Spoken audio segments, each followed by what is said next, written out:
Now, there are different strains. Strains means types of Ebola virus, and it is very important. You just listed why that's important. There are 6 strains of Ebola virus, and the naming depends mainly on where that strain has been discovered or identified. The first strain is called Ebola Zaire. Now that is the strain which was identified in Zaire in 1976. Now when there was a simultaneous outbreak, the one which was in Sudan was different. So that one was named Ebola Sudan. So there is Ebola Zaire, Ebola Sudan. The strains are different. Then in 2007, we had an outbreak in Bundibujo and in Toroko in western Uganda. And when scientists tested the virus which was causing the outbreak, they found it was different. It was Ebola, but different from the other strains. And then they named it Ebola Bundibujo. So as you read, you will find those terminologies. You need to appreciate where they come from. It's called Ebola Bundibujo. Like the current outbreak is due to Ebola Bundibujo. And the strains behave differently. They behave differently.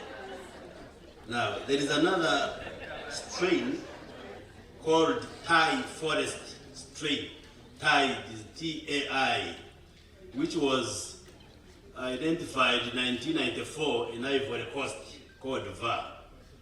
They were doing a necropsy, like a post-mortem on a chimpanzee, and then somebody got infected, and they found that was a different strain called the Thai, and they named it Thai forest because the chimpanzee was from that forest. But it is not very aggressive. There are few documented human illnesses which have happened in West Africa, but usually doesn't cause big outbreaks. Then there are 2 other types, 2 other strains, but they don't cause illness in human beings. One is called Reston Ebola virus, and that one was imported to the US. Reston is a town in the US in 1989.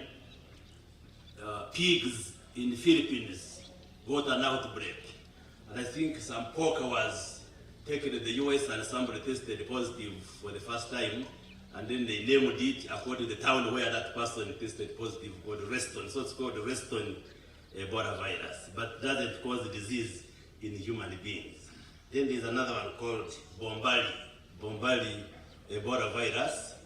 It only is resident in animals, but there is no documented human illness caused by this. So those are 6. So the strains of public health importance, especially for human beings, are largely 3. The Ebola Zaire, Ebola Sudan, and Ebola Bundibujo. Those are the ones which have been causing outbreaks.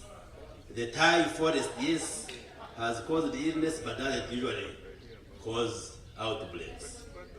And why this is important, you will find, for instance, that Ebola Zaire has a vaccine and also has an antiviral treatment for it. But Ebola Bundibujo doesn't have a vaccine, doesn't have treatment. That's why I'm trying to distinguish the strains. And the current outbreak is due to Ebola Bundibujo. So meaning we don't have a vaccine for it, we don't have an antiviral drug for it. So the mainstay of managing it is just supportive care and treatment.